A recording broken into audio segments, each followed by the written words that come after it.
Donc, les lieux à fouler. Tout le monde sait ce que c'est le verbe fouler, c'est-à-dire marcher dessus. Ok, aller sur. Poser son pied sur. Alors, notre passage central, ce sera Josué, chapitre 1, verset 3, le next slide, Josué, chapitre 1, verset 3.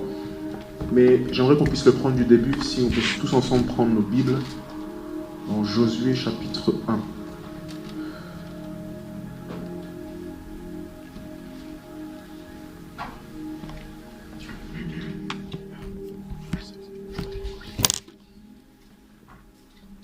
Alors, Josué chapitre 1.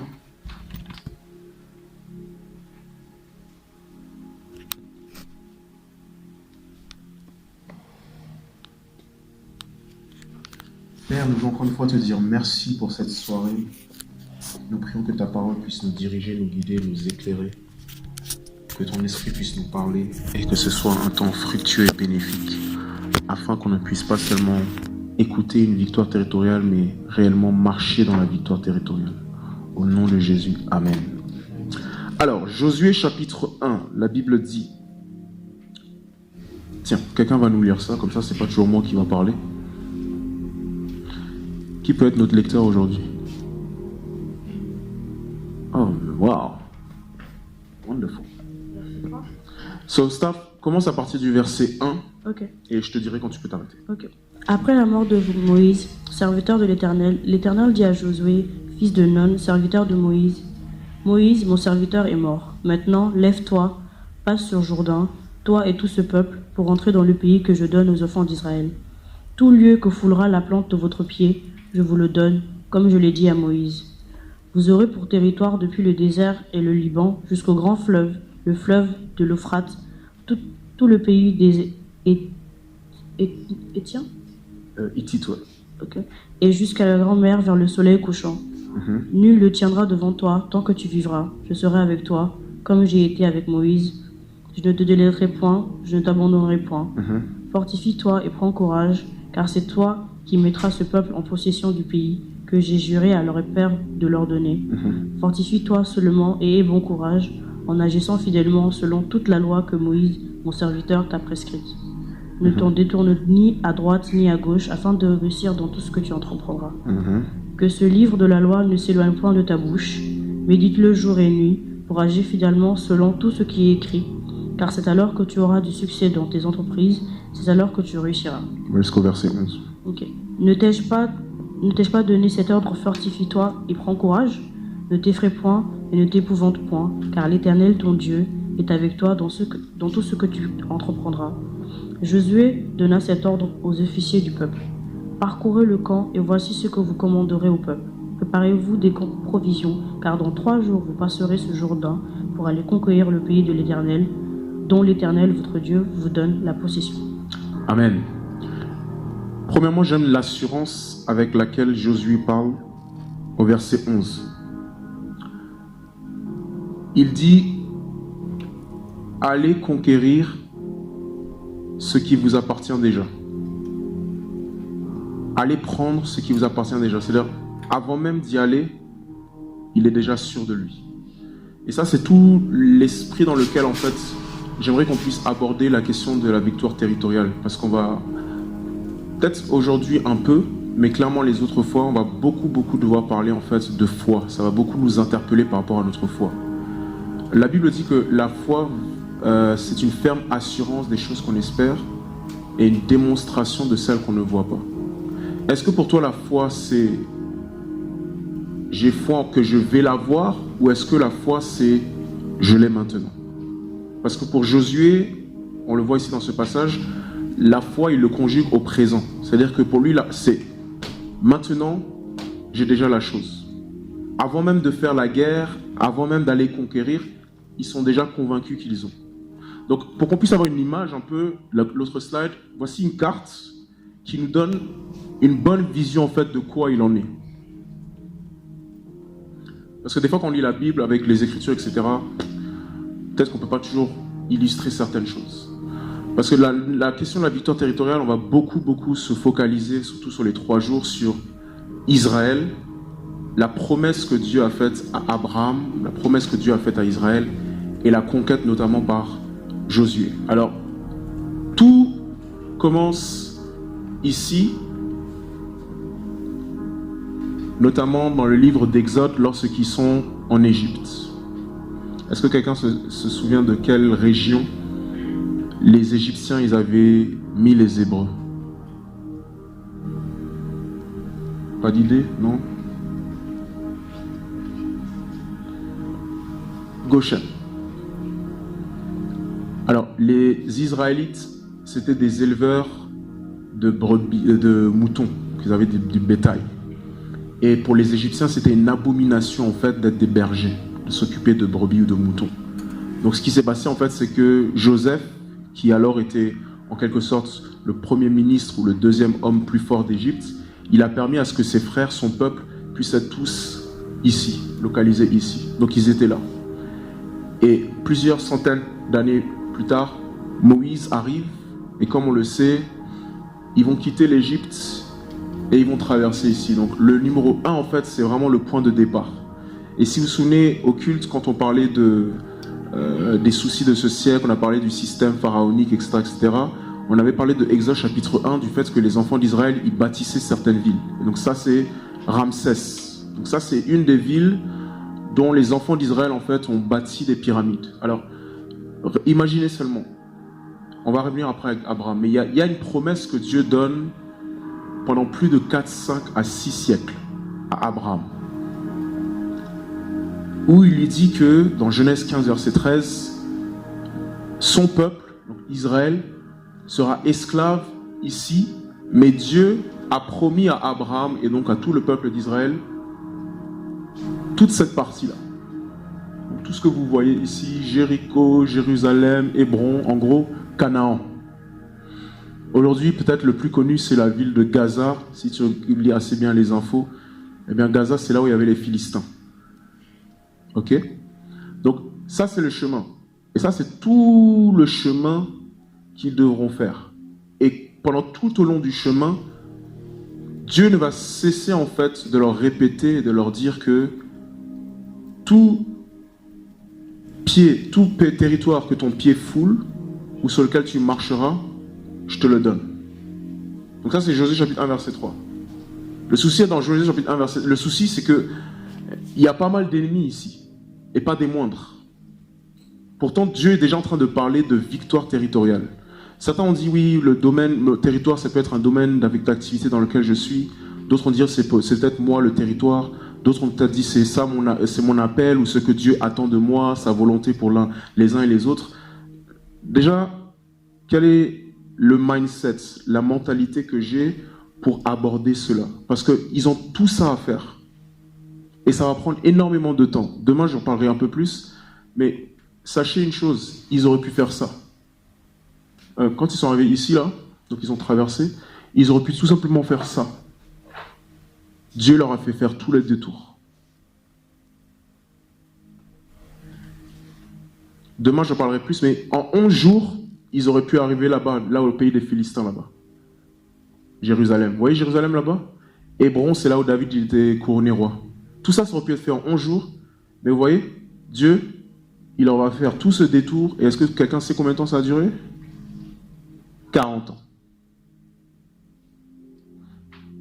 Mais ce qui est sûr, c'est que Dieu leur dit, next slide, dans Josué chapitre 1, le slide d'avant plutôt, pardon.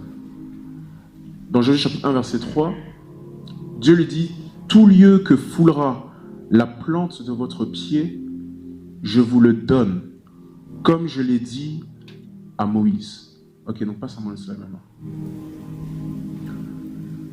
Josué chapitre 1, verset 3, c'est le verset sur lequel ce soir j'aimerais un peu plus m'attarder. Mais déjà, il faut qu'on arrive dans le contexte. Dans Genèse chapitre 12, verset 1 à 4, et Genèse chapitre 15, verset 13, Dieu déjà en fait donne une promesse à Abraham. Si quelqu'un peut lire Genèse chapitre 12, yes, verset 1 à 4. Et ensuite Genèse 15, 13.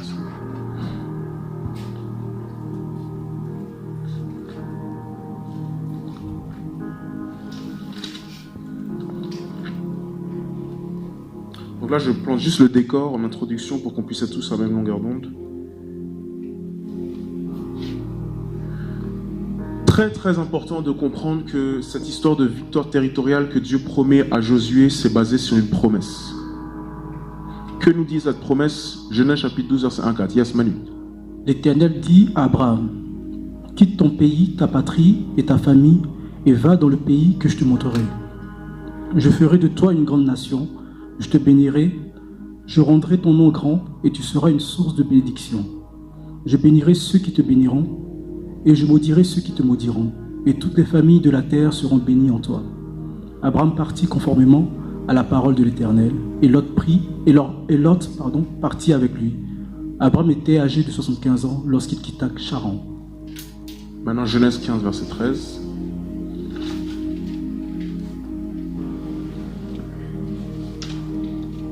Quant à toi, tu iras dans la paix rejoindre tes ancêtres.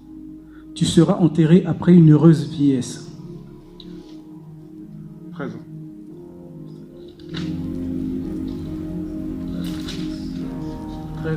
15, chapitre 15, verset 13. L'Éternel dit à Abraham, sache que tes descendants seront étrangers dans un pays qui ne sera pas à eux. On les réduira en esclavage et on les opprimera pendant 400 ans. Cependant, la nation dont ils seront esclaves, c'est moi-même qui la jugerai. Et ils sortiront ensuite avec de grandes richesses. Alors, Genèse chapitre 12 et Genèse chapitre 15, Dieu fait une promesse à Abraham où il lui dit non seulement il y aura toute une nation qui va être issue de toi, mais en plus de cela, je vais leur donner une terre. Et cette terre, elle vous appartiendra. Donc, quand on parle de victoire territoriale, c'est important de prendre le contexte. On peut parler de victoire territoriale ou de territoire à revendiquer. Du coup, les enfants d'Israël pouvaient revendiquer un territoire parce que Dieu leur avait promis. Et ça, j'aimerais qu'on puisse garder ce détail très très important parce que ça va nous permettre de mieux délimiter qu'est-ce qu'on veut dire par territoire. Et qu'est-ce que toi, tu peux dire comme étant ton territoire qu'il faut conquérir. La Bible nous fait comprendre dans le livre de Galates que entre le moment où Dieu appelle Abraham et lui fait cette promesse, jusqu'au moment où on arrive à la sortie d'Égypte et même jusqu'à Canaan dans Josué chapitre 1, il y a plus de 430 ans. Plus de 430 ans. Et je suis encore en train de faire des calculs parce que je vois que c'est même pas exactement 430 ans, il se pourrait que ce soit beaucoup plus. Mais entre le moment où Dieu fait une promesse à Abraham et le moment où ils sont sur le point de conquérir, il y a plus de 4 siècles. Et pendant tous ces 4 siècles, il y a des temps où Israël est en esclavage. Pourtant, Israël doit tenir sur une promesse. Next slide. Pourquoi? Première chose, Dieu ne s'engage que à ce qu'il a dit.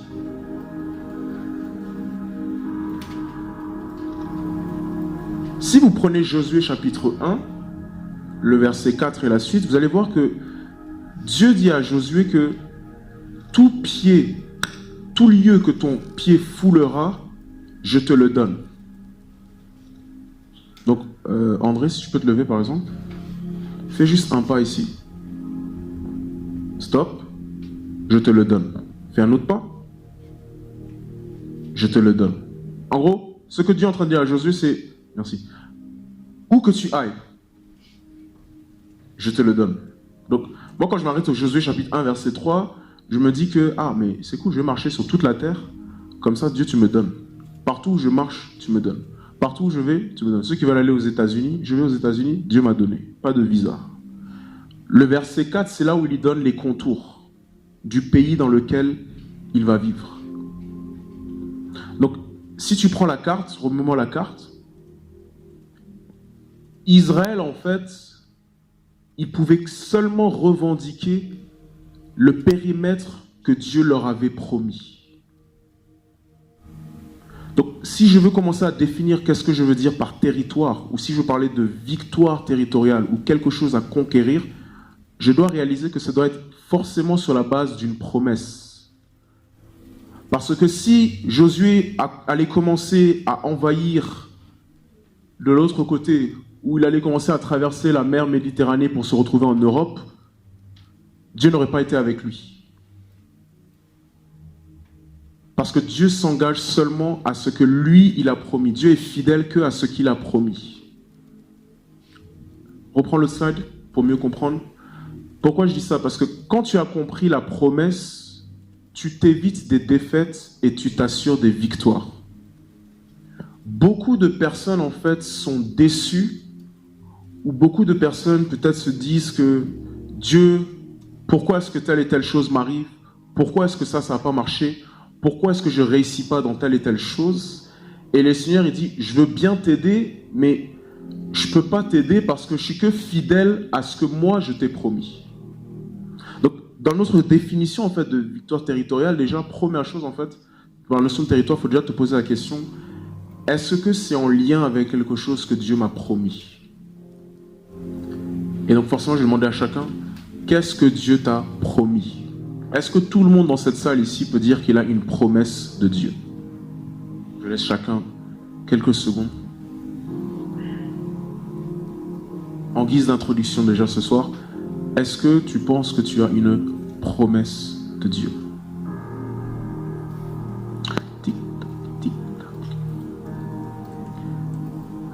Ok, ceux qui pensent avoir une promesse de Dieu peuvent lever la main. Hey, on n'est pas beaucoup, hein?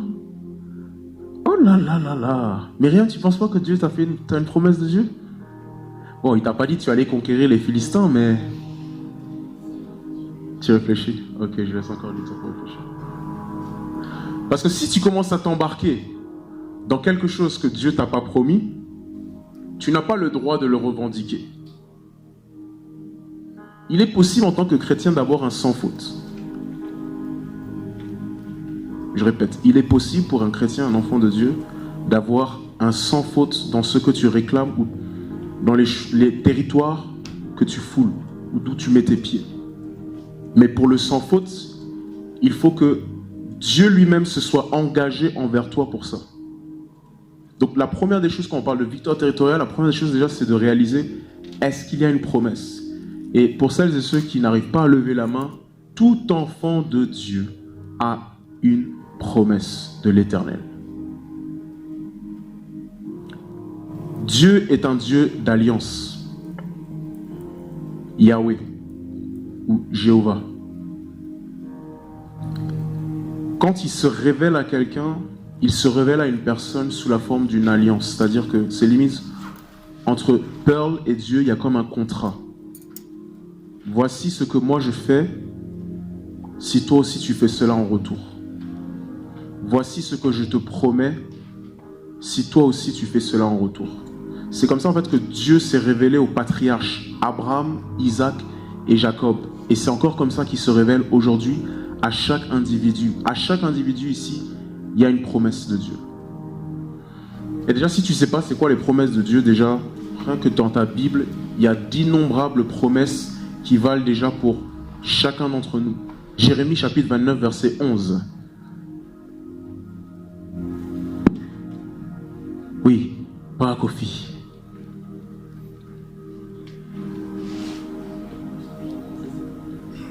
Ok, tu peux dire en anglais, c'est... Hello. Okay. I know the plans that I have for you. Donc il dit quoi? Car je connais The plans that I have for you. les plans que j'ai pour toi. Stop. Déjà, Dieu me fait une promesse que il sait ce qu'il fait de ma vie. Parce que peut-être certains, ils ont eu du mal à lever la main parce qu'ils n'ont pas eu de super paroles. Un prophète n'est pas venu te dire ainsi par l'Éternel, ou peut-être tu n'as pas eu un rêve ou une vision, donc tu te dis, moi j'ai pas de promesse de Dieu, Dieu m'a pas fait de promesse. C'est que tu négliges la Bible parce que c'est bourré de promesses. Première promesse, Dieu dit dans Jérémie 29, verset 11, car je connais. Je te promets que je connais, je sais. Et moi, à chaque fois que je me tiens sur cette prière, quand je ne sais pas du tout ce qui se passe dans ma vie, je dis toujours, s'il y a un des deux, s'il y a l'un de nous deux qui doit savoir ce qui se passe, que ce soit toi plutôt que moi. Si moi je ne sais pas, mais toi tu sais, ça va. Donc ça c'est déjà une première promesse. Deuxième promesse, continue. They are thoughts of good and not of evil. Plans of... Good and not of evil. Donc en anglais, en français, c'est plan pour te faire prospérer. Comment? Plan de bonheur et non de malheur. Deuxième promesse. To give you a future and a hope. Pour te donner un avenir et de l'espérance. Donc Jérémie chapitre 29 verset 11. Car je connais les projets que j'ai formés pour vous.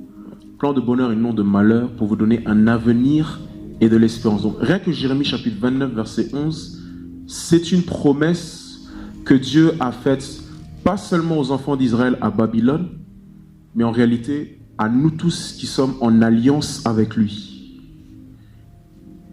Qui n'est pas d'accord avec ça? Ou qui pense que toutes les promesses dans la Bible ne sont pas forcément pour nous tous?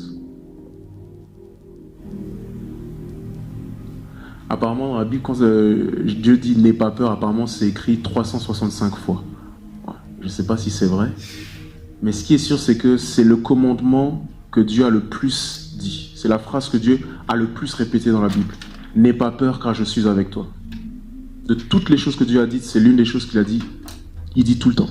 « N'aie pas peur, car je suis avec toi ». En fait, tu ne peux pas parler de victoire territoriale déjà, si tu ne sais pas c'est quoi les promesses de Dieu dans ta vie. Parce que Dieu, en fait, c'est quelqu'un de tellement fidèle qu'il est même fidèle à une alliance qu'il a contractée avec un mort. Abraham, il est mort depuis des siècles au moment où il y a Josué. Isaac est mort depuis des siècles. Jacob est mort depuis des siècles. Moïse vient de mourir. Mais Dieu reste fidèle à Josué et aux enfants d'Israël à cause de ce qu'il avait contracté avec des morts. Ça te montre en fait le niveau de fidélité de Dieu. Et c'est pour ça que je dis que quand tu as compris la promesse, tu évites des défaites et tu t'assures des victoires parce que tu vas fouler tes pieds seulement sur les territoires que Dieu t'a promis de te donner. Ça va pour l'instant? Quand je prends Josué chapitre 1 verset 4 à 6, est-ce qu'on peut prendre Josué chapitre 1 verset 4 à 6? Voilà ce que Dieu va en fait promettre. Et ça c'est important parce que c'est ça qui me permet d'aller à mon autre slide.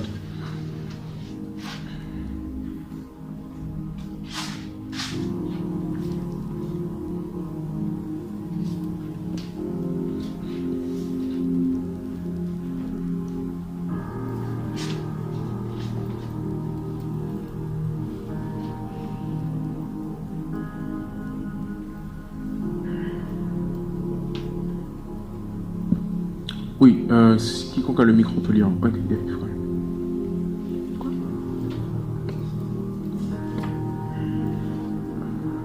Vous aurez pour territoire depuis le désert et le Liban jusqu'au grand fleuve, le fleuve de l'Euphrate, tout le pays des Hétiens et jusqu'à la grande mer vers le soleil couchant. Nul ne tiendra devant toi tant que tu vivras. Je serai avec toi comme j'ai été avec Moïse. Je ne te délaisserai point, je ne t'abandonnerai point. Fortifie-toi et prends courage, car c'est toi qui mettras ce peuple en possession du pays que j'ai juré à leur père de leur donner. Verset 7 encore pour terminer. Fortifie-toi seulement et aie bon courage en agissant fidèlement selon toute la loi que Moïse, mon serviteur, t'a prescrite. Ne t'en détourne ni à droite ni à gauche afin de réussir dans tout ce que tu entreprendras. Alors, il faut qu'on puisse réaliser une chose. Depuis Moïse jusqu'à Josué, depuis le livre d'Exode jusqu'au livre de Josué, à chaque fois en fait que ces deux serviteurs étaient avec Dieu, ils lui suppliaient toujours une chose, la présence de Dieu. Moïse dit à un moment donné à Dieu, si tu ne vas pas avec nous, on ne bouge pas. Pourquoi ?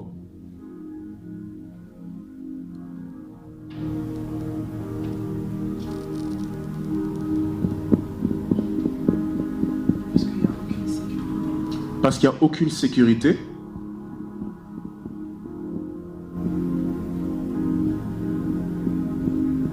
Oui.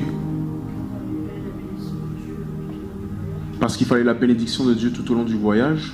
Ok, vous tous qui êtes ici, oui, pour terminer. Chaque fois que je veux qu'ils sont partis sur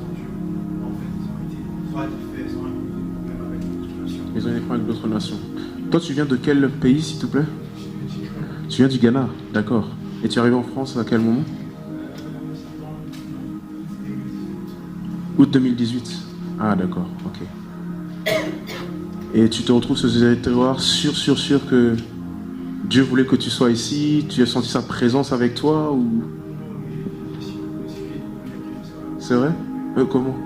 Parce que personnellement, je ne voulais pas être ici. Ça, c'est un bon moyen de savoir. Quand tu ne veux pas être quelque part, mais tu y es quand même.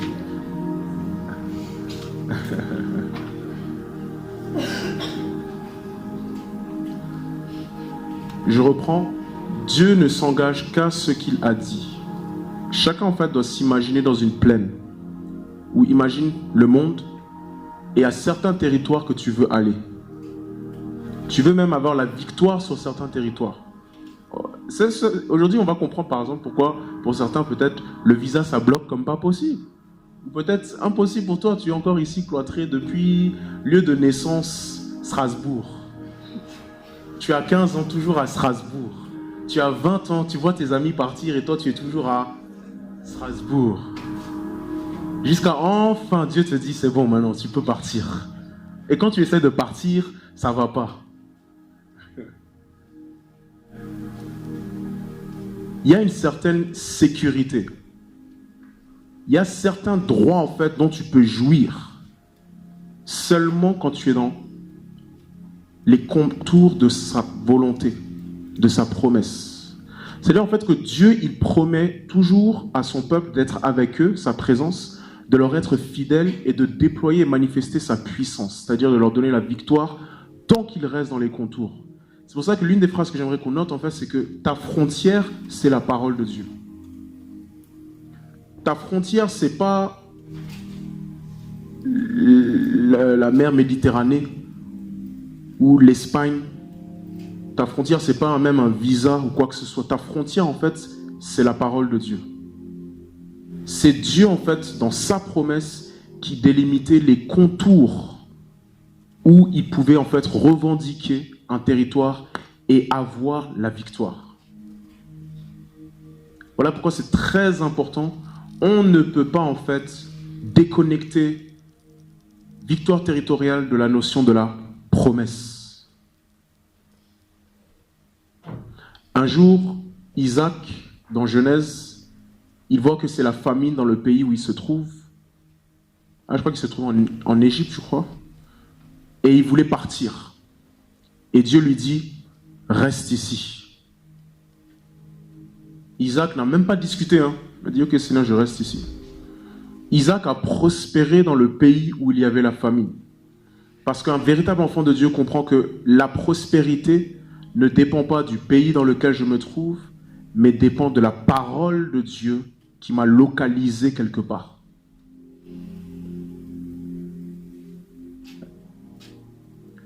Ça va en fait nous empêcher de nous éparpiller partout. Ça va nous empêcher en fait de mettre notre espérance sur certaines choses en fait que Dieu ne nous a pas données.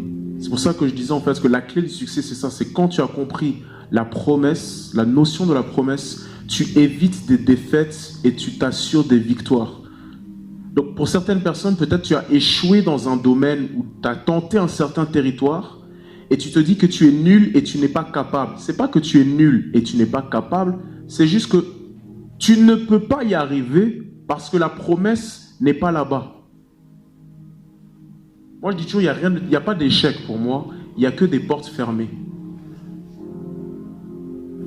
J'ai une clé et cette clé elle ouvre une seule porte. Si j'essaye cette clé dans d'autres portes, moi je ne parle pas d'échec, je parle juste c'est pas fait pour moi. La promesse n'est pas faite pour moi.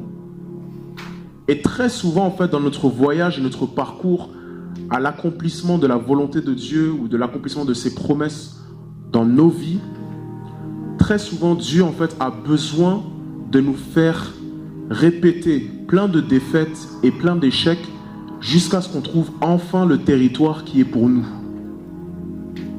Next slide. Donc il y a moi ce que j'appelle des territoires interdits. Je vais commencer par le dernier déjà. Parce que quand on parle de victoire territoriale, j'ai lié ça à promesse. Quand on peut-être a entendu, cette année c'est l'année de la victoire territoriale, toi tout de suite tu t'es dit, gloire à Dieu, je vais avoir un nouvel emploi. Gloire à Dieu, je vais pouvoir témoigner que hier je vais me marier. Gloire à Dieu, je vais pouvoir témoigner que j'ai une nouvelle voiture.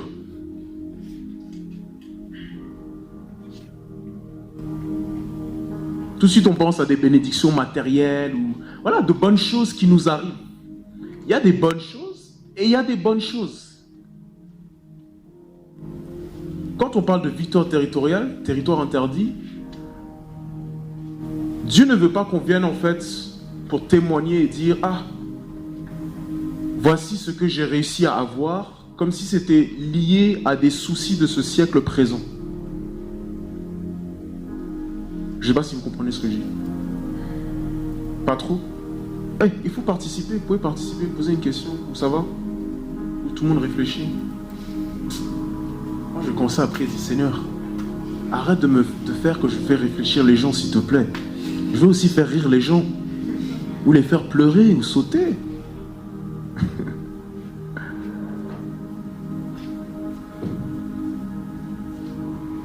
On ne parle pas forcément d'un travail, ou d'un mariage, ou quelque chose qui est en lien au souci de ce siècle, mais on parle vraiment de quelque chose qui est en rapport avec ce qu'il a dit.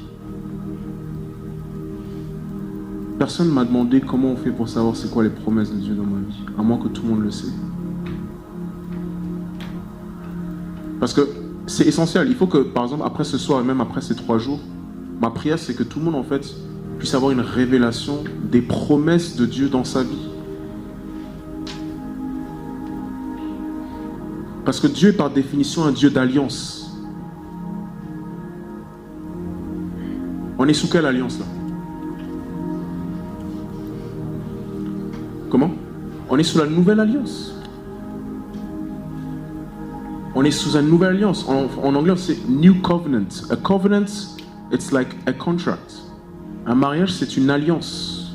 Donc, sous la nouvelle alliance, il y a certaines promesses que Dieu a pour nous. Et l'une de ces promesses, c'est notamment que tout ce que tu lis dans l'Ancien Testament, c'est pour toi fois 10 000. Tout ce qui a pu se passer dans l'Ancien Testament, c'est pour toi fois 10 000. C'est ce que la Bible dit dans 2 Corinthiens chapitre 3. Jean 10,10, c'est aussi une promesse que Jésus fait pour la nouvelle alliance. Le voleur vient pour voler, détruire, égorger, mais moi je suis venu pour vous donner la vie en abondance. Dieu ne s'engage que à ce qu'il nous a promis. Ce que je suis en train de dire par là, c'est que tu perds ton temps en fait à courir après les choses qu'il ne t'a pas dites. Tu es en train en fait de dépasser la frontière.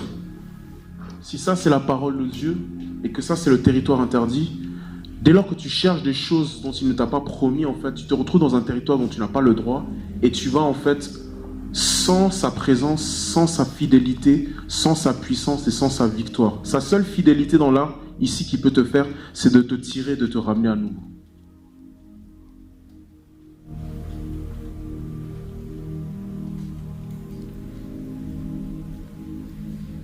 Donc il faut que le Saint-Esprit en fait puisse nous éclairer tous constamment sur les promesses. Parce qu'une fois que tu connais les promesses de Dieu, tu sais sur quoi t'agripper et tôt ou tard tu auras la victoire.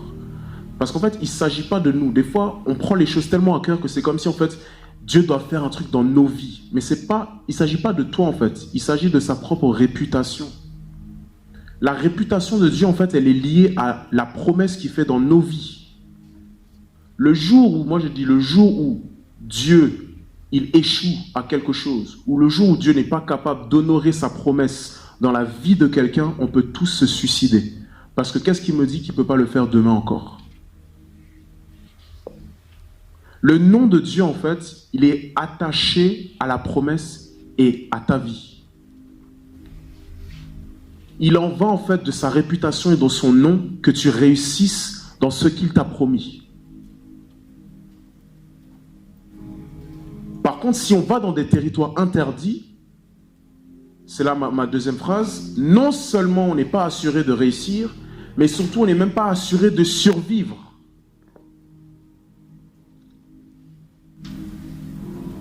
on a deux passages très intéressants dans Nombres chapitre 14, versets 40 à 45, et Josué le chapitre 7, versets 2 à 12. Dans les deux cas, le territoire là, ils l'ont pas eu et ils se sont fait vaincre par leurs ennemis. Et celui qui va m'intéresser, c'est Josué chapitre 7, versets 2 à 12.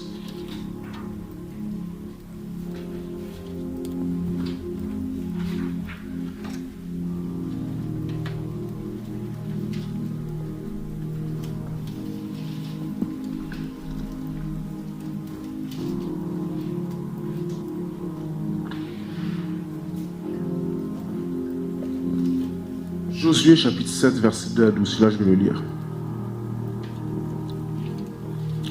Je commence avec le verset 1. Les Israélites commirent un acte d'infidélité au sujet des biens voués à la destruction. Akan, fils de Carmi, petit-fils de Zabdi et descendant de Zérak, de la tribu de Juda, prit des biens ainsi consacrés.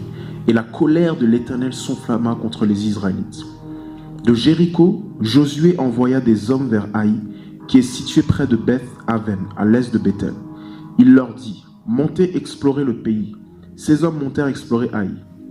De retour vers Josué, ils lui dirent, il est inutile de faire monter tout le peuple à l'attaque.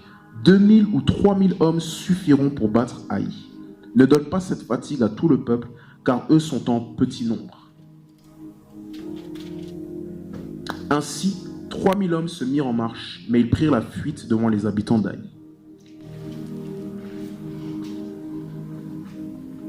Les habitants d'Haï leur tuèrent environ 36 hommes. Ils les poursuivirent depuis la porte de la ville jusqu'à Shebarim et les battirent à la descente. Le peuple perdit courage, il se liquéfia. Josué déchira ses vêtements et se prosterna jusqu'au soir, le visage contre terre devant l'arche de l'Éternel. Il était avec les anciens d'Israël et ils se couvrirent la tête de poussière. Donc en gros, il prie parce que ça ne marche pas et il demande à Dieu comment ça se fait que ça ne marche pas. Je suis censé vaincre ces territoires, puisque tu me promets d'être avec moi, et là il s'avère que ça ne marche pas. Josué dit, ah Seigneur éternel, pourquoi as-tu fait passer le Jourdain à ce peuple? Est-ce pour nous livrer entre les mains des Amoréens et nous faire mourir? Si seulement nous avions su rester de l'autre côté du Jourdain. De grâce Seigneur, que dirais-je maintenant qu'Israël a pris la fuite devant ses ennemis? Les Cananéens et tous les habitants du pays l'apprendront. Ils nous encercleront et feront disparaître notre nom de la terre. Et que feras-tu pour ton grand nom? Vous avez vu? Et que feras-tu pour ton grand nom? C'est comme ça en fait qu'il faut prier devant Dieu. C'est lui faire comprendre que les promesses que tu as déclarées dans ma vie, c'est pas comme si je suis tellement égoïste qu'il faut absolument que tu fasses la chose pour moi, mais c'est ton nom qui est en jeu. C'est ta réputation qui est en jeu. C'est ce que tu veux faire qui est en jeu. Parce que quand Dieu bénit quelqu'un, quand Dieu fait une promesse à quelqu'un, ça va toujours au-delà de lui-même. Quand Dieu a parlé à Abraham, en réalité, il ne s'agissait pas d'Abraham, il s'agissait de tout un peuple. Quand Dieu te parle et quand Dieu te fait une promesse, en réalité, il ne s'agit même pas de toi, il s'agit de tout un peuple qui est issu de toi et tout ce que Dieu est en train de faire, en fait, à différents niveaux et à différentes échelles. Le verset 10, l'Éternel dit à Josué, lève-toi, pourquoi restes-tu ainsi prosterné? Et là il donne la raison. Israël a péché, ils ont violé mon alliance, celle que je leur ai prescrite. Ils ont pris des biens voués à la destruction, ils les ont volés et ont menti, et ils les ont cachés parmi leurs affaires. Ainsi les Israélites ne peuvent plus résister à leurs ennemis. Ils prendront la fuite devant eux, car ils sont tous sous une menace de destruction. Je ne serai plus avec vous si vous n'éliminez pas l'objet voué à la destruction du milieu de vous. Je ne serai plus avec vous si vous n'éliminez pas l'objet voué à la destruction. Donc quand tu vas dans des territoires interdits où que la présence de Dieu n'est pas avec toi, tu t'assures forcément certaines défaites. Ici, là, ils n'ont pas respecté l'alliance que Dieu avait pour eux. Et Dieu est parti. La présence de Dieu, ça veut dire quoi pour tout le monde ici? Comment? Son accord. Donc toi, tu es convaincu que la présence de Dieu est avec toi? Pas besoin de sentir les... Non? présence de Dieu est avec toi quand tu vas à l'école?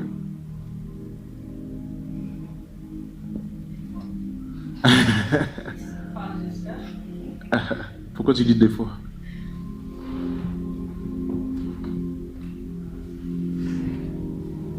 Je sais qu'il est toujours avec moi, mais... Je sais qu'il est toujours avec moi, mais c'est pas comme si je pense à lui à chaque fois que je prends des décisions et tout à l'école. Mais je sais qu'il est quand même là. Pas... Ah, en fait, je comprends pas trop l'idée de... Comment on fait pour savoir les territoires interdits? Thank you for the first question.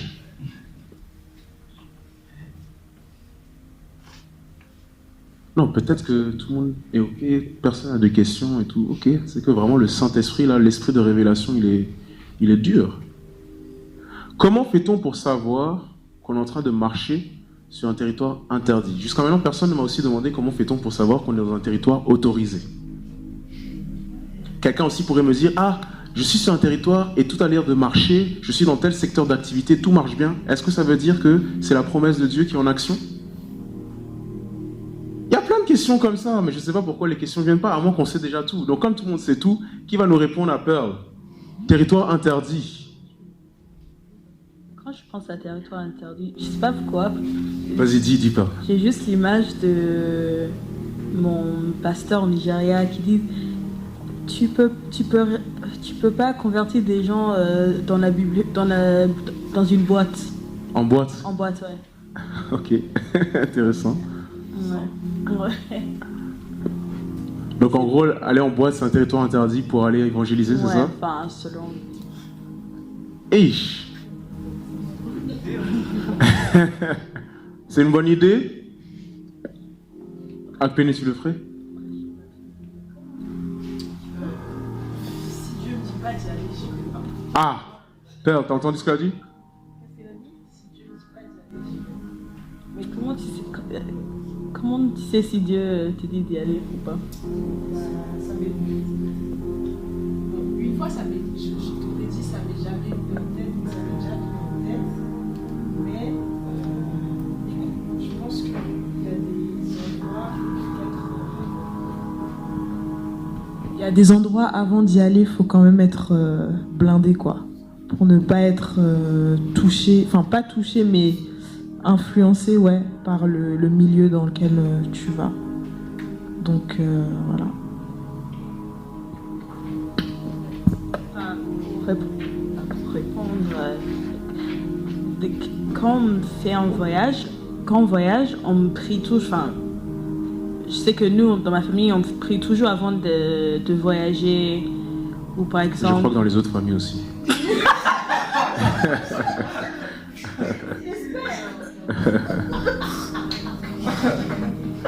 Continue. Oui, avant de voyager, ou par exemple, si quelqu'un était accepté dans une école avant d'y aller là-bas, enfin, des trucs comme ça. Mais est-ce qu'on prie tous les jours avant d'aller à l'école, tous les jours, tous les matins, avant d'entrer dans cette boulangerie-là? Est-ce que je prie? Est-ce que peut-être il y a un truc là-bas qui... Enfin, que... Oui, je peux pas aller là-bas. Enfin, des trucs comme ça. Enfin, on ne pense pas tous les jours... ah, est-ce que je devrais... Peut-être là, je pense trop... non, mais tu poses une bonne je question. pense trop... c'est quoi le mot? Genre direct, enfin... Peut-être c'est moins direct que ça. Non, Enfin, c'est bien, moins, c'est une bonne question. Oui, Bright, il a une petite idée. Déjà, premièrement, je voulais qu'on me rafraîchisse sur la question. Ah, ouais. Quels sont les territoires? Comment tu fais pour savoir que c'est un territoire interdit? Et son pasteur au Nigeria disait qu'aller en boîte pour aller évangéliser, c'est un territoire interdit. Moi, en fait, j'ai eu plusieurs images à ça, justement, voilà. Et en fait, moi, je pensais aux avions. Il faut savoir qu'un avion, admettons, qui vole dans un territoire qui... enfin, un avion ne peut pas voler sans autorisation. Donc, si, admettons, il y a un avion avec un numéro spécifique qui veut voler de Paris, admettons, à Dubaï, en fait, il y a des informations en fait qui se transmettent en fait dans différents territoires pour autoriser en fait l'avion en fait de circuler dans ces zones. Et lorsque justement il y a un avion qui n'est pas autorisé en fait, bah il y a un contact radio qui dit que voilà, vous n'êtes pas dans une zone autorisée. Et moi en fait je dis que on commence à entrer dans une... Enfin, déjà, il faut avoir une certaine relation avec Dieu et connaître voilà, les quelques limites. Voilà, il y a certaines limites, admettons, je sais pas, bon, je prends l'exemple des boîtes de nuit. On n'a pas besoin de je sais pas, de révélation pour savoir que, voilà, aller en boîte de nuit, il y a certaines choses qui ne sont pas bien là-bas. On sait que, j'ai envie de dire... fumer c'est pas bien, il y a certaines choses en fait où on connaît déjà les limites, mais on décide aussi d'enfreindre ces choses parce que, je sais pas, on a envie. Donc moi je pense qu'il y a certaines limites que oui on connaît déjà, il y a certaines limites qu'on nous enseigne aussi, donc il y a les parents qui nous enseignent certaines limites, mais aussi pour rester un peu dans la parole, la Bible aussi nous donne certains périmètres et certaines limites à ne pas franchir. Donc par rapport à, je sais pas, l'immoralité, le truc le plus... Mais là, elle voulait dire pour aller évangéliser en boîte, par exemple. Pour évangéliser en boîte, j'ai envie de dire, bon... honnêtement, je dis pas que c'est pas possible, mais en fait, c'est dans quel intérêt? Tu peux évangéliser partout, c'est en boîte tu vas aller évangéliser. Ok, Jean-Jacques. Merci, Pearl. Hein? You've woken up everybody. Yes, merci, Pearl. Pour répondre à la question de Pearl, la question n'est pas de savoir si tu peux évangéliser dans une boîte ou si tu ne peux pas. Le problème, c'est de qui est-ce que tu vas évangéliser. Lorsque tu es dans une boîte, qu'est-ce qui se passe? Il y a des gens qui boivent, il y a des gens peut-être qui sont en mode, qui sont en train de danser. Et toi, tu vas venir, tu vas commencer à parler de Dieu. Est-ce que tu penses que tu vas être entendu à ce moment-là? Tu vois. Tu vas forcément ce jour-là évangéliser parmi les dieux, mais comme dans la vie de tous les jours, on rencontre des gens partout. Oui. Éventuellement, on peut... je pense pas qu'il le disait en mode... oui, tu peux pas évangéliser là-bas, mais aussi il disait en mode non, il faut pas aller en boîte. Genre, en général. C'était pas... je pense pas que c'était forcément pour évangéliser ou pas, mais c'est ça le truc qu'il a pris pour le dire. Ok. Ouais. Et pour répondre à la première question initiale qui était à quel moment on sait si c'est un territoire interdit ou pas, il y a deux cas de figure qui peuvent se positionner. Le premier cas de figure, c'est si tu as prié et que derrière, voilà, Dieu parle tantôt d'une manière, tantôt d'une autre, soit tu as entendu sa voix, soit quelqu'un va venir te parler et te donner un conseil, un ordre ou bien peu importe, voilà, quelque chose, va te donner un message qui va te faire réfléchir, et avec du recul, tu vas te rendre compte qu'effectivement cette personne avait raison. Il y a le deuxième cas où, ok, tu as prié, tu penses que ce que tu as entendu ne veut pas de Dieu, donc tu vas dire que voilà, c'est le diable qui me l'a dit, etc. Mais en fait, c'était Dieu qui te l'avait dit, mais tu continues à rentrer sur le chemin en question. Là, tu arrives dans le cas de la réaction. Ça veut dire que tu vas aller sur le territoire en question, mais il va t'arriver plein de choses. Tu peux te prendre un râteau. Dans les cas des chagrins d'amour, tu peux te retrouver avec des relations qui peuvent être tumultueuses. Tu peux aller au travail, par exemple, tu vas au travail, mais tu te rends compte qu'en fait, quand tu es au travail, tu vas au travail en ayant les pieds lourds, en voulant, comment dire, avec ton responsable qui est souvent derrière toi, qui te met la pression. Bref, tu as différents cas de figure. Voilà, ça dépend dans quel cas tu es. Tu as deux cas. Dans tous les cas, j'ai répété plusieurs fois, excusez-moi. Mais sache une chose, c'est que le territoire interdit, au moment ou à un autre, ça se voit. Voilà, soit ce sera par quelqu'un, soit ce sera par tes propres expériences d'ailleurs. Alors, bref, si ce que tu veux dire, ça peut se faire en 1 minute, c'est cool. Ou ça risque d'être un peu... Bon, vas-y. Pour sa question aussi, par rapport à évangéliser en boîte de nuit, en fait, moi, il y a aussi la notion de crédibilité, en fait, qui me passe à l'esprit, parce que moi, personnellement, je suis en boîte, je veux m'enjailler, je veux boire, je veux danser avec des filles, je veux faire des folies. Tu me viens, tu me parles de Dieu, moi-même, je vais te regarder, je vais te dire, tu me racontes quoi, en fait? T'es en enfer avec moi, tu viens, tu me parles de Jésus, c'est vraiment cette image que je suis en train de... Okay. Alors, Akpene, j'aime beaucoup la réponse, ça dit, ça dépend de ce que Dieu m'a dit. Et donc, merci Paul pour la question, parce que, encore une fois, la promesse, ta compréhension de la promesse, ta révélation de la promesse et surtout ta foi en la promesse dépend énormément de ton intimité avec Dieu et de ta capacité d'écoute. Parce que, c'est pour ça que je m'attendais à plus de questions, mais j'en ai posé une. Je prends l'exemple d'un missionnaire britannique qui s'appelle David Livingstone, que Dieu a envoyé en Afrique. Pendant toute sa vie, il n'a pas eu, je crois qu'il a eu un seul converti pendant toute sa vie, ou peut-être même aucun. Non, il n'a eu aucun converti, il me semble. Et on l'a retrouvé un jour, déjà sa femme était décédée, morte d'une maladie, il a failli se faire bouffer par des crocodiles, et un jour il est en train de prier, on rentre dans sa tente, et il était comme ça, mort comme ça. Et il me semble, il faudra vérifier les faits, mais je sens qu'il a eu 1 ou 0 converti. David Livingstone. Était-ce le mauvais territoire? Et là, vraiment, là, territoire, on parle physiquement parlant. On parle territoire d'Afrique, et on parle même territoire ministère d'évangéliste. Parce qu'il a eu 0 converti, apparemment, 0 fruits, pourrions-nous dire que c'était pas un bon territoire. Puisqu'on est en train de dire que Dieu est avec toi, la présence de Dieu est avec toi, tout te réussit, il y a le succès, il y a les fruits. C'est très important.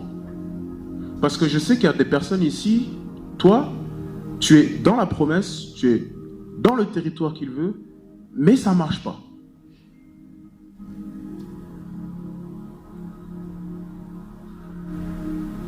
Akpene. Ah, et après ça, oui. Est-ce que le ça marche pas, enfin c'est selon qui le ça marche pas? Parce que par rapport à cet évangéliste-là, il a sûrement semé, pas ça s'est pas forcément vu à son époque, mais peut-être qu'il faudrait faire des recherches nous personnellement pour voir en fait l'évolution qu'il y a eu sur le terrain là où il est allé évangéliser, etc. jusqu'à maintenant pour voir les fruits. Donc fruit, est-ce qu'un fruit forcément c'est... Est-ce que ceux de son époque étaient destinés en fait à avoir ces fruits-là? Est-ce que lui-même aussi était destiné à avoir ce fruit? Merci ma soeur. Voilà ce que David Livingstone dit en 1853. Il dit « Beaucoup de missionnaires à venir seront récompensés de la conversion de beaucoup pour chacun de leurs prédications. Mais nous sommes leurs pionniers et nous sommes leurs aides. Qu'ils ne nous oublient pas, nous, les sentinelles et travailleurs de la nuit, qui ont travaillé lorsqu'il n'y avait aucun espoir, lorsqu'il n'y avait aucun signe de succès dans la conversion des personnes à qui nous prêchions.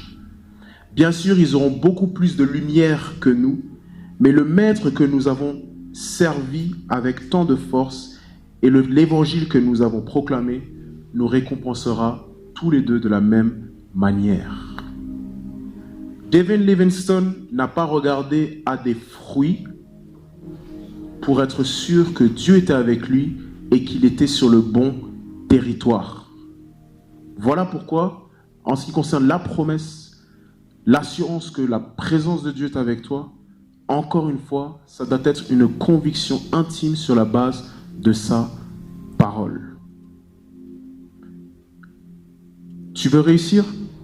Dieu dit à Josué, médite ma parole jour et nuit. C'est alors que tu réussiras dans toutes tes entreprises. Dans la Bible, il y a toujours une relation entre la méditation de la parole et la prospérité. Le fait de réussir. C'est pour ça que tout part toujours du succès, de la parole. Next slide. Donc quand on parle de territoire, on a bien sûr ses promesses, sa parole écrite, mais aussi sa parole prophétique, c'est-à-dire tout ce que Dieu a pu te révéler qui n'est pas nécessairement dans sa parole. Et il y a des promesses générales qui sont dans la parole, mais il y a des promesses spécifiques, que moi je rappelais, paroles prophétiques de Dieu, c'est spécifique. Est-ce que dans la Bible, il y a écrit la femme que tu dois épouser? Samson. Tu ne vas pas trouver, mon frère. Est-ce que dans la Bible, c'est écrit là où tu dois vivre? Non.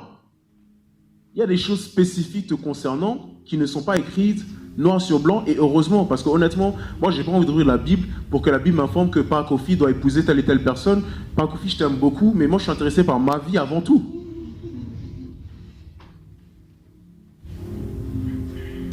les promesses, elles sont révélées dans la parole, la Bible, mais aussi peut-être ses rêves, ses visions, ses inspirations dans ton cœur, ces situations et ces circonstances de la vie où Dieu te fait explorer le territoire. On va y venir à ça. Dieu a toujours fait explorer le territoire avant de les emmener. Qu'est-ce que je veux dire par là? Dieu te fera toujours voir là où il veut t'emmener d'une manière ou d'une autre. Et plus encore, il te donnera toujours en toi un sentiment de là où tu vas. He gives you a sense of where you're going. Tu sais pas pourquoi, mais tu as envie d'aller là-bas. Mais là encore, j'arrive, je t'ai vu, hein.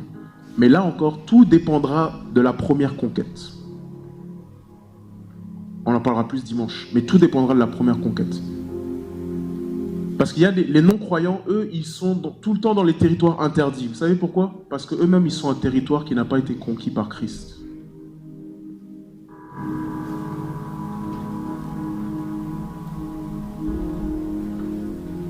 Territoire, ça peut être ces domaines, excusez-moi, ES, dans la société. J'en ai cité 7 avec le pasteur qui a donné cet exemple-là. C'est aussi des territoires. Territoire, il y a aussi la notion de l'héritage. Tout ce pourquoi Christ est mort pour te faire tien, pour que ce soit à toi. Après, territoire, il y a aussi les terres, bien sûr. Paris, la France, les nations. Que Dieu a déclaré comme étant à toi. Et enfin, mais c'est aussi tout espace pouvant être occupé. Dans Josué 1, verset 3, quand Dieu dit à Josué, tout lieu que ton pied foulera, je te le donne. Le lieu, les synonymes de ça, c'est place, espace, endroit, localité, domaine. Donc, il y a un espace, en fait, que Dieu a ouvert pour chacun où nous pouvons, en fait, revendiquer notre. Quand tu vas dans ce milieu-là, ça marche. Dieu est avec toi. Par la grâce de Dieu, il y a des fruits. Tu sais que c'est à toi.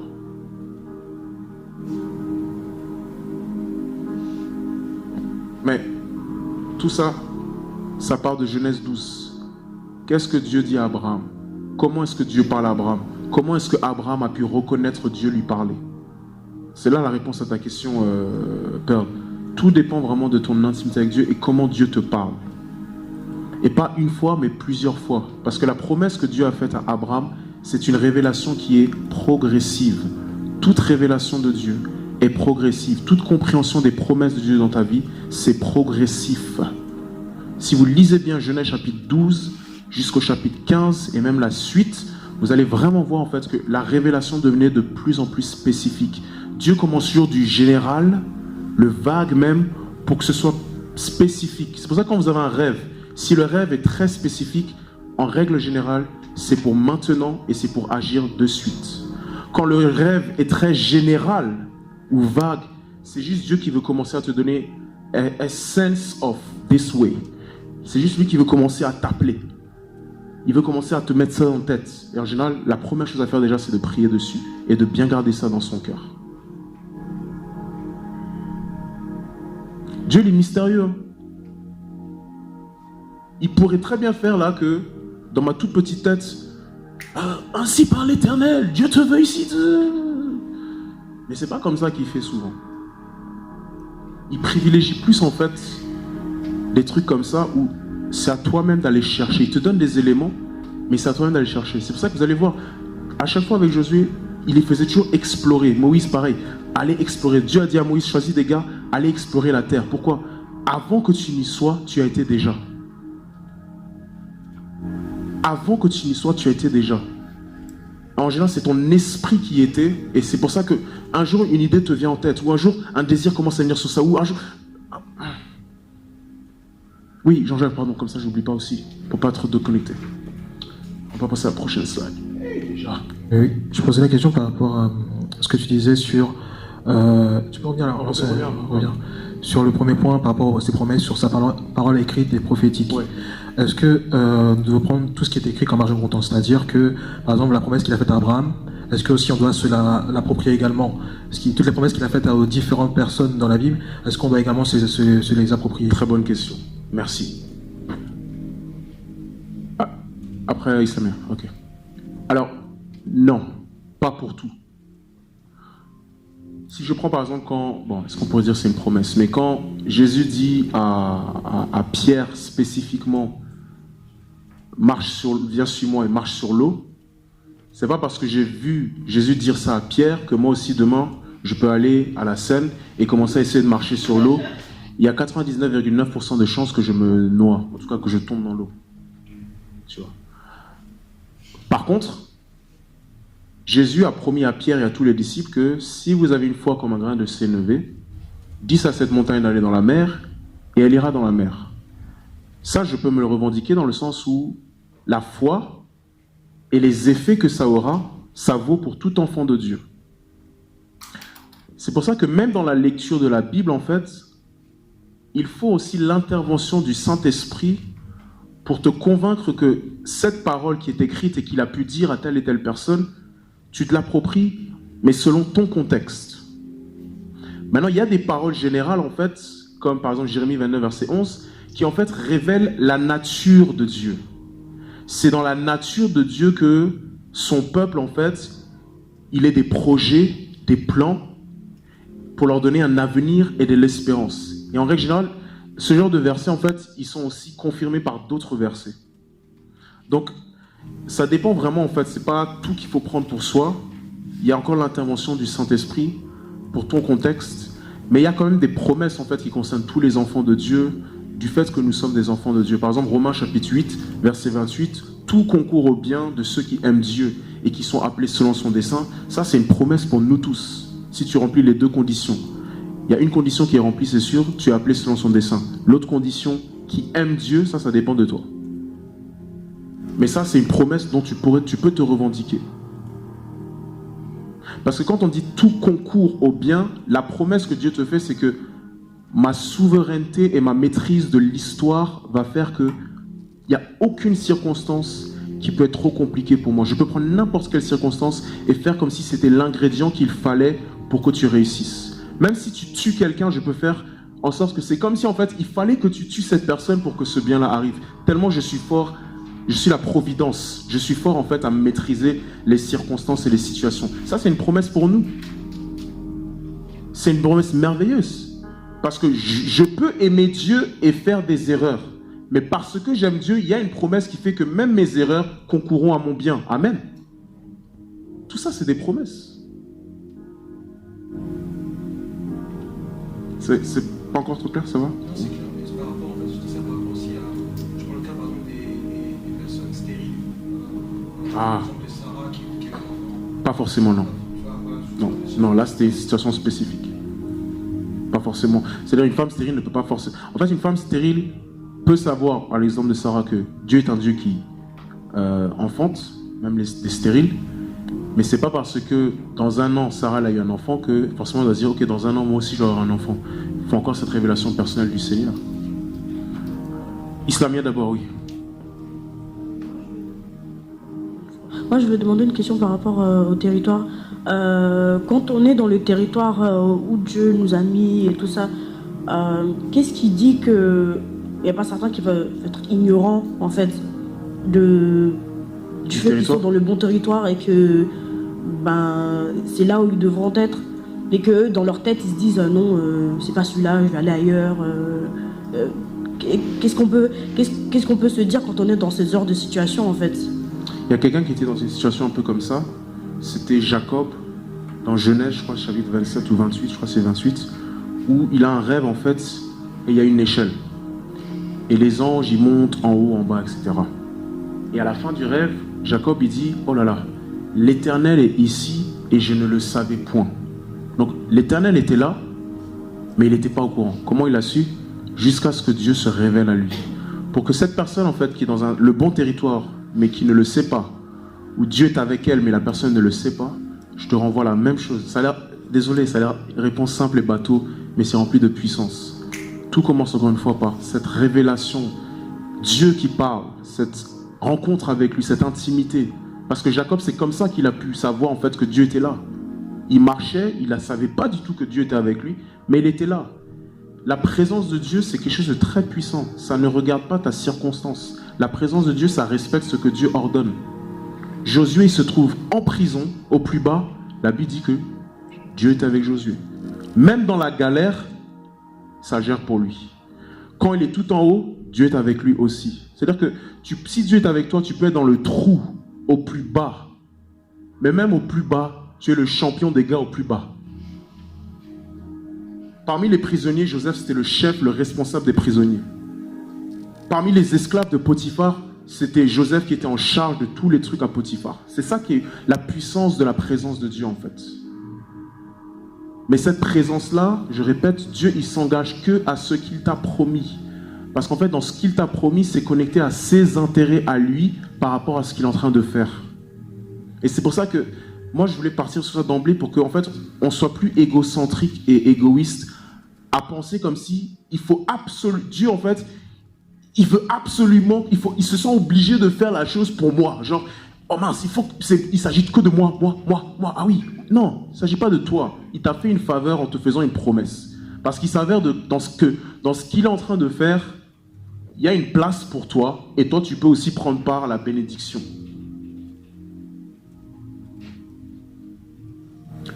Dernière personne, après il faut que j'avance. Oui. Ok, pour répondre à... C'était pour dire... Je pense aussi la raison pour laquelle on ne peut pas... C'est allumé ? Oui, c'est allumé, vas-y. La raison pour laquelle on ne peut pas appliquer toutes les promesses que Dieu a fait dans le Bible, par exemple, avec Pierre et l'eau et tout, c'est que certains des trucs qu'il a fait, c'était des miracles, et c'était aussi pour les donner, genre de la foi. Et par exemple, des fois, genre, il a envoyé le Holy Ghost to people, enfin, pour les donner encore plus la foi et tout. Et après, c'était en parallèle à ce que Isla a dit aussi, il y a aussi le cas de, je sais pas comment dire en français, de Jonah. Jonah. Ouais, Jonah.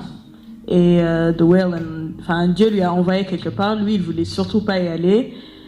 Et enfin, il y avait un instant, il était avalé par le whale. La baleine. Baleine. Oui, par la baleine. Et enfin, c'est étant dans cette situation que ses yeux a été ouverts et enfin, il a vu, en fait, il faut que je suis la voix de Dieu et pas selon ce que moi je veux. Et je pense qu'on peut prendre l'exemple de Jonah dans ce cas, situation. C'est un bon exemple aussi, Jonah. Il allait dans un territoire interdit. Si on reprend Josué chapitre 1, verset 3, maintenant, tu es dans le Dieu parle à Josué.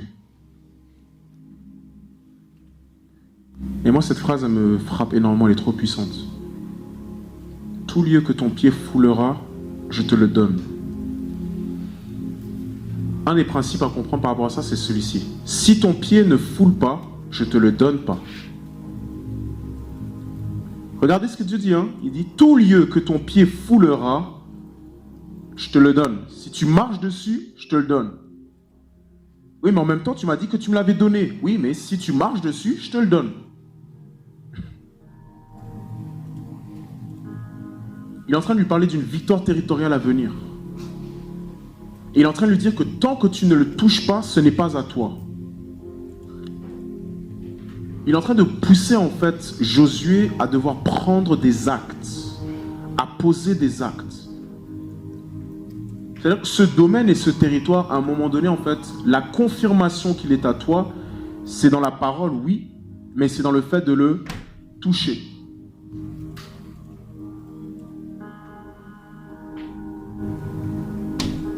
C'est à toi. C'est à toi. C'est à toi. C'est à toi. C'est à toi. Et c'est là, en fait, où on doit comprendre que la victoire territoriale, c'est un message de foi. C'est un message de tentative. Cette année, on doit être poussé à tenter. Cette année, on doit être poussé à prendre des actes. Parce que je vais vous dire une vérité. Tout n'est pas toujours blanc et noir avec Dieu. Moi, je me souviens que récemment, l'année dernière, je voulais tenter un truc de fou dans un territoire en particulier. Et très honnêtement, je ne peux pas dire non plus que j'ai eu un rêve ou une voix audible de Dieu qui m'a dit « Fais-le ». Au contraire, sentais qu'il voulait que je le fasse, mais tu veux un peu plus, mais c'est quand j'ai foulé mon pied que j'ai eu confirmation qu'il me l'avait donné.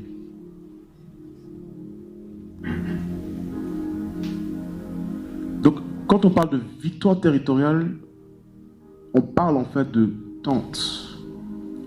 Vas-y. Oui, mais je veux voir avant. Non. Dieu, le signe qu'il donnait toujours à des personnes qu'il avait appelées, c'était la réalisation même de cette chose. Il dit à Moïse, oui, mais c'est quoi le signe que tu m'as appelé? Le signe, c'est quand vous allez me servir sur la montagne là-haut. C'est là où la foi, elle intervient en fait. C'est là où la tentative intervient. La possession, ils ont commencé à être propriétaires des lieux quand ils ont commencé à toucher, à y aller et à poser des actes. Même s'il y avait des personnes qui étaient. Pourquoi? En gras, car Dieu et ses paroles dictent les règles de propriété.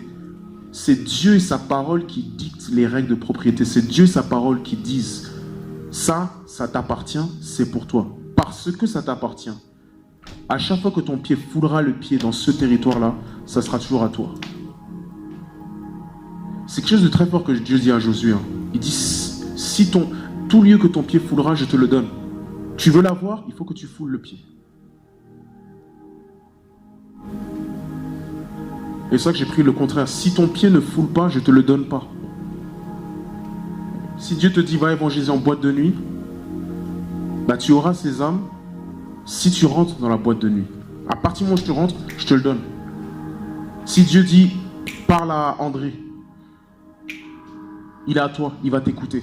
Tant que tu ne lui parles pas, non, il n'est pas à toi. C'est au moment où tu le fais qu'il est à toi.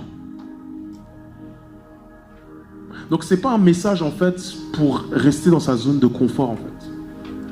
Ce n'est pas un message en fait pour les peureux et pour les timides.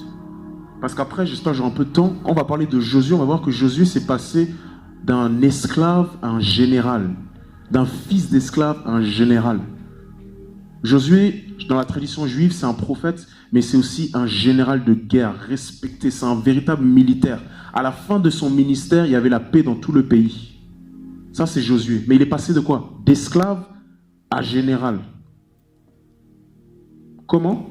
Il a approprié une parole de Dieu et il a marché dedans. Donc, je ne sais pas c'est quoi ton territoire, mais Dieu est en train de dire en fait, dès que tu foules le pied, c'est à toi. C'est à toi dès que tu mets le pas sur le territoire. Next slide. On doit donc comprendre que donner ne veut pas dire ne pas combattre. Ça, c'est intéressant. Sur la terre, Dieu ne fait que rarement les choses seul, sans la participation de l'homme. Sur terre, Dieu ne fait que rarement les choses seul, sans la participation de l'homme. C'est-à-dire, quand Dieu il est sur terre, c'est rare qu'il fasse les choses sans les hommes. Par contre, quand Dieu est dans le ciel, c'est rare qu'il fasse les choses avec la participation des hommes. D'ailleurs, si je lis ma Bible, j'ai jamais vraiment vu Dieu faire quelque chose dans le ciel avec la participation des hommes. En tout cas, c'est rare. Sur la terre, en fait, Dieu a décidé que le travail qui doit se faire, c'est avec les hommes. Et posez-vous la question. En 6 jours, il a créé la terre. Le 7e jour, il s'est reposé de sa création. Il a dit, c'est très bien. Pourtant, à partir de Genèse chapitre 2, il forme l'homme. Il lui dit, bon, maintenant, travaille. Et le travail n'était pas terminé. Dieu a fait sa part en 6 jours, en ce qui concerne la terre, mais il y avait encore du travail, et c'était pour l'homme. Dieu s'est reposé en fait le 7e jour pour que l'homme puisse continuer à faire le travail qu'il avait entamé. Et donc c'est pour ça que ta mentalité et notre mentalité, ça doit être j'ai aussi ma part de responsabilité. C'est pour ça que la notion de co-ouvrier est importante. 1 Corinthiens 3:10, je crois, parle de cela que nous sommes co-ouvriers avec Dieu. On travaille ensemble. Donc dans ton domaine d'activité spirituelle, en Algérie, si c'est là-bas le territoire, le social, les médias, je ne sais pas c'est quoi, je ne sais pas vers qui, mais sache que il y a une part en fait que Dieu ne peut pas conquérir pour toi.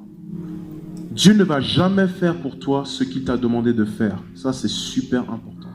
Tant que Josué il allait rester ici à regarder la terre là-bas, il n'allait rien se passer.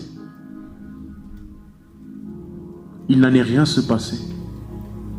Donc ça doit pousser à l'action. Ça doit pousser à tenter des choses. Ça doit pousser à la responsabilité. Next slide. Le livre de la promesse est aussi le livre de la conquête. Ah, j'aime trop ça. Moi, Dieu m'avait ouvert les yeux sur ça.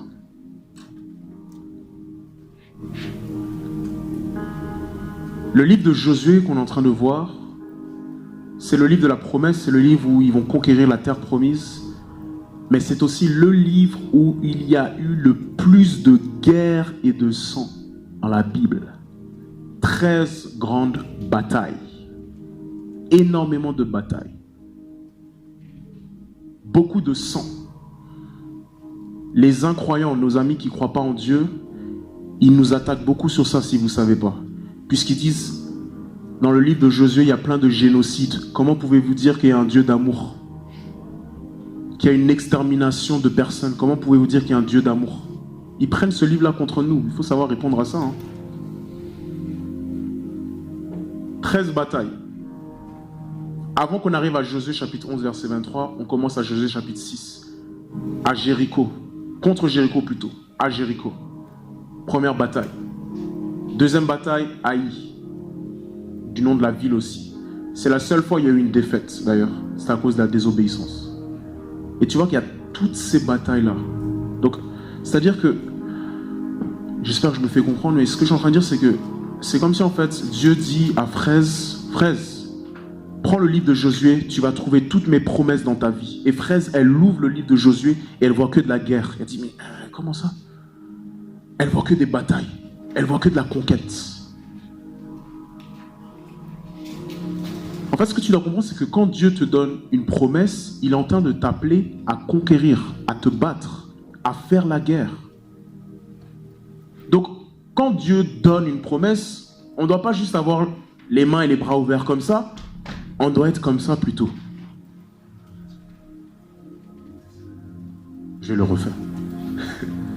Quand Dieu te donne une promesse, c'est pas je reçois à bras ouverts, c'est get ready. It's time to fight. But you're fighting a fight that you've already won before you got into it. Tu es en train de combattre une guerre que tu as déjà gagnée avant d'être allé. Pourquoi? Parce que Dieu l'a dit. Et dans toutes ces batailles, certaines, ce n'étaient pas des guerres conventionnelles. La première bataille de Jéricho, pourquoi est-ce que la bataille de Jéricho, Dieu leur fait tourner 7 fois pendant 7 jours? La 7e fois, il fait tourner 7 fois. Pour leur montrer que ce n'est ni par la force, ni par la puissance, ce sera par ma parole que vous allez gagner toutes les autres guerres qui vont suivre. Ne faites pas comme les autres nations. Les autres nations, ils prennent des épées, ils prennent des lances et ils se battent. Je veux que vous compreniez dès le départ, pour les 12 autres batailles qui vont suivre, que c'est ma parole qui vous fait gagner. C'est ma présence qui vous fait gagner. C'est pas ton intelligence qui te fait gagner dans un domaine, c'est la parole de l'Éternel et sa présence qui est avec toi. C'est très important de comprendre ça. Et donc Dieu utilise tes défaites passées pour que tu puisses laisser les armes à terre afin de prendre l'épée de l'esprit, la parole de Dieu.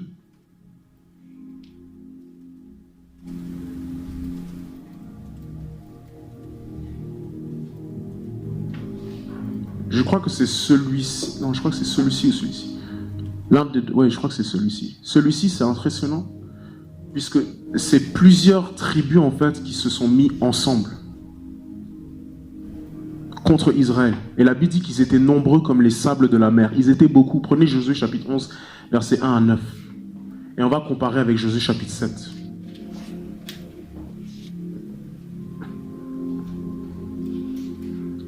Qui est prêt pour la guerre? Ah, t'inquiète, demain là, demain ça va être bien. On va parler des détours de Dieu. Celui-là, je l'aime bien, celui-là. On va voir pourquoi ça prend pas 11 jours, mais ça prend 40 ans. C'est trop bien ça. Ah, aujourd'hui c'est juste un petit apéritif comme ça. Quelqu'un peut nous lire Josué chapitre 11, verset 1 à 9. Donc, ah, Mona, tu avais une question avant? Non? Non? Ah d'accord, je crois que tu avais une question, ok. Quelles sont les promesses de Dieu dans ma vie? Pas pour mon nom, mais pour son nom. Yes. S'il te plaît, alors Josué chapitre 11, verset 1 à 9, oui. Fort, hein? Jabin, roi de Astor, ayant appris ces choses, envoya des messagers à Jobab, roi de Madan, au roi de Shimron, au roi d'Achab, au roi qui était au nord de la montagne, dans la plaine au midi de Kinéret, dans la vallée, et sur les hauteurs de Dor à l'occident, aux Cananéens de l'Orient et de l'Occident, aux Amoréens, aux Étiens, aux Phérésiens, aux Jébusiens dans la montagne, et aux Éviens au pied de l'Hermon, dans le pays de Mitzpah. Ils sortirent, eux, et toute leur armée avec eux, formant un peuple innombrable, comme le sable qui est sur le bord de la mer. Stop. On reprend. Regardez bien le verset 1. Toute la liste là. En général, cette liste, tu la lis jamais quand tu lis la Bible. En tout cas, moi, surtout avant. Maintenant, j'ai fait attention. Toutes ces personnes, verset 2, la Bible dit qu'ils s'unirent ensemble contre Israël. J'aimerais qu'on puisse comparer bien. Quelqu'un peut me prendre Josué chapitre 7, verset 2, 1 à 6. Parce que là-bas, le nombre, ça n'a rien à voir. Yes. Je crois qu'Adi reste là. Quelqu'un d'autre va prendre. Samson, tu peux prendre, s'il te plaît. Josué chapitre 7, à partir du verset 1. Vas-y. Les Israélites commirent un acte d'infidélité au sujet des biens voués à la destruction. Akan, fils de Carmi, petit-fils de Zabdi et descendant de Zérach, de la tribu de Juda, prit des biens ainsi consacrés, et la colère de l'Éternel s'enflamma contre les Israélites. De Jéricho, Josué envoya des hommes vers Haï, qui est situé près de Beth-Aven, à l'est de Bethel. Il leur dit: montez explorer le pays. Ces hommes montèrent explorer Haï. De retour vers Josué, ils lui dirent: il est inutile de faire monter tout le peuple à l'attaque. 2000 ou 3000 suffiront pour battre Haï. Ne donne pas cette fatigue à tout le peuple, car eux sont en petit nombre. On est en train de citer la bataille, la seule bataille où ils ont perdu. Ici, ils étaient en petit nombre. Puis-je avoir 3 jeunes hommes ici, s'il vous plaît, à ma gauche? 3, please, rapidement.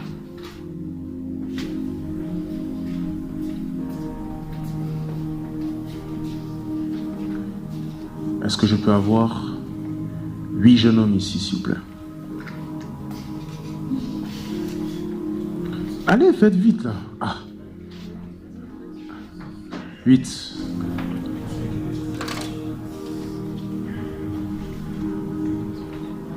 Ouais, bon, on va dire 7, alors ça va. Jacob, toi tu es dans Josué chapitre 11, s'il vous plaît. Voilà, allez bien là-bas. Voilà, vous êtes dans Josué chapitre 11. Dans Josué chapitre 7, les gars, ils voient un petit nombre et ils disent à Josué: gars, ça va, on va en envoyer seulement 2000, 3000, 100 petits nombres. On va les terrasser facilement. Par contre, ici, qu'a dit Josué chapitre 11, on va lire ensemble. Continue. Ok. Tous ces rois fixèrent un lieu de réunion et vinrent camper ensemble près des eaux de Méron pour combattre contre Israël. L'Éternel dit à Josué: ne les crains point, car demain, à ce moment-ci, je les livrerai tous frappés devant Israël. Stop. Dieu dit: ne les crains point. Oui, mais eux, je les crains point. Eux, je dois les craindre. Non, il dit: ne les crains point, eux. Eux, par contre, tu as tout à craindre. Parce que Dieu avec toi, ça vaut plus que 10 000 personnes avec toi. Dans Ésaïe, Dieu il prend un ange et un ange détruit 185 000 soldats de l'armée d'Assyrie. Un ange, 185 000 soldats. 2 anges. Combien de soldats du coup?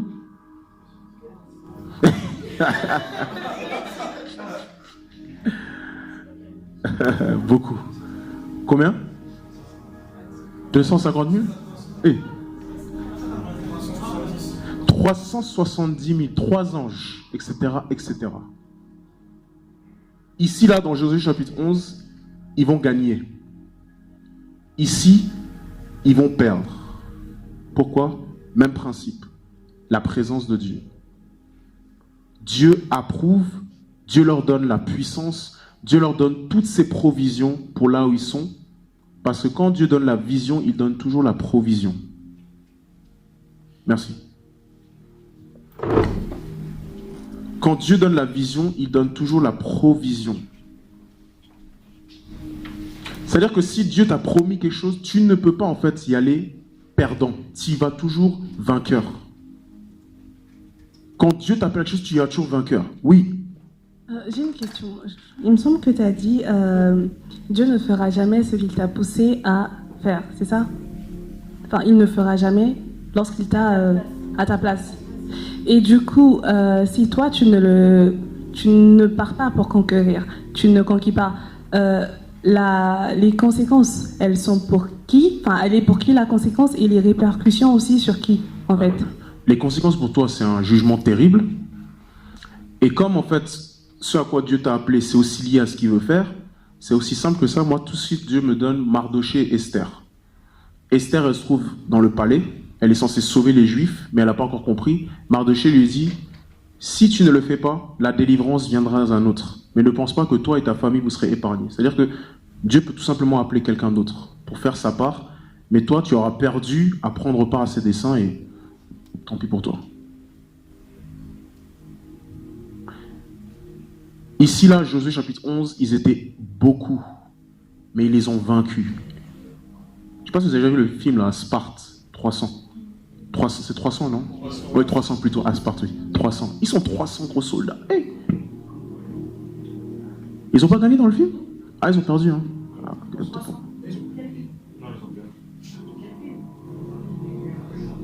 ils ont perdu autant. En tout cas, imaginez 300 personnes contre une armée de personnes, et ces 300 personnes gagnent. Par contre, 300 personnes contre 10 personnes, et ils perdent. En fait, c'est ça qu'il faut avec la promesse de Dieu, et quand tu es un enfant de Dieu, c'est que ta condition physique, les circonstances de ta vie, dépendent en fait de ta relation avec Dieu, ta posture avec Dieu. Si tu es droit avec Dieu, si tu marches en ligne avec ce qu'il veut, les choses marchent à un moment donné à un autre. Mais ça, j'aimerais qu'on puisse garder en tête cette phrase-là. Le livre de la promesse est aussi le livre de la conquête.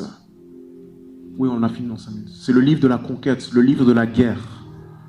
Et Josué 11, verset 23 dit, Josué s'empara donc de tout le pays, selon tout ce que l'Éternel avait dit à Moïse. Et Josué le donna en héritage à Israël, à chacun sa portion, d'après leur tribu. Puis le pays fut en repos et sans guerre. Ça, c'est la victoire territoriale, l'onction de Josué, l'onction qui doit baigner et qui baigne parmi nous. Amen. Mais le livre de la promesse, c'est le livre de la conquête. À chaque fois que tu vois une prophétie dans ta vie, à chaque fois que tu vois une promesse de Dieu, vois-le comme quelque chose à double face. Promesse, conquête, guerre. Où sont les domaines où il va falloir faire la guerre? Nous, on a cru en fait que la promesse, ça voulait dire que ça marche automatiquement. Non. La promesse, ça veut justement dire qu'il va falloir travailler. Il va falloir maintenant se battre. Ça ne va pas se faire du jour au lendemain. Ça va prendre du temps. Il y a toute une guerre. Et donc, il y a toute une mentalité à avoir. Et c'est pour ça que demain, on va parler des détours de Dieu. Parce qu'en fait, Dieu, la raison principale pour laquelle il les a fait détourner, et ils ont fait, au lieu de faire directement escale jusqu'à les Philistins et prendre 11 jours, il leur fait faire un détour. C'est parce qu'il a vu que s'ils allaient y aller face aux Philistins, les enfants d'Israël allaient avoir peur de la guerre et ils auraient envie de retourner en Égypte. Et donc il a vu qu'il devait les préparer en fait, avant d'y aller. Je ne vais pas commencer à empiéter sur demain, mais demain en fait, tu vas comprendre que tu es très orgueilleux quand tu dis à Dieu, pourquoi ça prend trop de temps? Parce que Dieu en fait, il va te dire que je sais comment tu es, je t'ai calculé. Tu n'es pas capable de faire face maintenant. Tu vas avoir peur et tu auras envie de retourner dans le monde.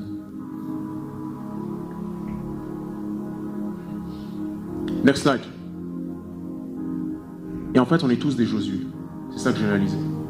Josué est né en Égypte à l'époque de l'esclavage et donc il a connu la sortie d'Égypte. Dans Nombres chapitre 13 verset 16, Moïse change le nom de Josué, passant de Hoshea à Josué. Hébreu Yeshua qui veut dire sauveur ou Dieu sauve. Donc Josué, même racine que Jésus, Yeshua. Josué, c'est un type de Jésus. Jésus aussi a gagné la victoire territoriale. Après la mort de Moïse, Josué dirige le peuple pendant 28 ans. Le livre de Josué décrit les 7 années de conquête et les 7 années de colonisation de la terre d'Israël. 7 tribus cananéennes qui habitent 31 cités-états fortifiés. Mais une fois la terre conquise, elle est divisée en parties tribales distinctes via un tirage au sort divinement guidé. Le livre de Josué décrit également les limites bibliques de la terre d'Israël. Donc ça, c'est vraiment le contexte dans lequel on se trouve. Et ça, c'est la personne de Josué qui est passée d'un esclave à un général. Oui, on va terminer là. Oh, ça devenait un peu plus intéressant. Bon, ben, à demain, et pour les absents, ben, tant pis. Mais on va terminer sur ça. Peut-être que là, tu es un esclave. Tout le but de Dieu, c'est de faire de toi un général. Les esclaves ne conquérissent pas des territoires. Les esclaves n'ont aucune prétention à être des propriétaires ou à hériter de quoi que ce soit. C'est pour ça que mon autre slide, en fait, c'était sur Galates chapitre 4. Parce que Galates chapitre 4, versets 1 à 2, ça dit que aussi longtemps que l'enfant reste enfant, il ne diffère en rien de l'esclave, quoique héritier. Tant que tu restes un enfant, tu restes un esclave. Donc on viendra sur tout ça demain. Parce qu'en fait, la victoire territoriale, en fait, c'est pour te pousser en fait, à arrêter de devenir un enfant. Parce que Galates nous dit que tant que tu restes un enfant, tu es un esclave. Et tout le monde ici, y compris moi, on a un stade d'enfant. On a un côté enfant. Vis-à-vis de ce qu'on doit conquérir. Même moi, vis-à-vis de ce que je dois conquérir, il y a une phase d'enfant. Cet enfant-là, c'est un esclave. C'est Josué avant de sortir d'Égypte. C'est Josué avant d'être un général. Mais l'esclave et l'enfant, eux, ils n'héritent rien et ils ne peuvent rien conquérir. Dieu doit faire de nous, par la grâce de Dieu, des généraux. Amen. Ok. C'était un petit entracte. Demain, il ne va pas nous interrompre, on aura le temps. Il faut venir demain, s'il vous plaît. Il faut venir. 19h, même lieu, même salle. 19h21? Oui. D'accord? Je vais juste prier pour terminer. Que chacun prie pour la grâce de Dieu, pour l'esprit de révélation, la connaissance de sa promesse, une intimité plus profonde pour certains, la patience pour d'autres. Je ne sais pas de quelle manière aujourd'hui ça t'a parlé. D'une manière ou d'une autre, j'espère. Tu peux prier par rapport à cela. Peut-être c'est la fin sur la notion de l'enfant. Seigneur, je vais commencer à être enfin un général maintenant. Un maître, un mature, un adulte dans mon domaine. Je vais commencer à être propriétaire. Demain, on verra que l'esclave, il subit. Le propriétaire ne subit pas. L'esclave, on décide pour lui. Le propriétaire, il décide pour lui-même. L'enfant, on décide pour lui. Le propriétaire, il décide pour lui-même. Ça, Dieu, en fait, nous éduque. Dieu veut nous éduquer. Je suis convaincu que si cette année dans l'église, le bishop a eu cette inspiration, je suis convaincu que cette parole, elle est pour nous. Je suis convaincu qu'ici à Paris, toutes les personnes qui sont ici, y compris moi, Dieu veut nous dire d'arrêter d'être des enfants. Dieu ne veut plus qu'on soit des esclaves. Dieu veut qu'on prenne possession. Dieu veut qu'on soit des généraux, qu'on n'ait pas peur de la guerre. Parce qu'il dira, et il nous le dit, et il l'a dit aujourd'hui, que tu n'y vas pas en perdant, tu n'y vas pas en espérant gagner, tu y vas en vainqueur. Que ton nom soit glorifié et sanctifié. Au nom de Jésus-Christ, nous prions pour demain que tu puisses ramener encore plus de personnes, celles que tu as appelées, pour que ton peuple puisse être formé et que nous puissions tous être des Josué qui passent d'esclaves, fils d'esclaves, à des généraux. Au nom de Jésus. Amen. Amen. Soyez bénis.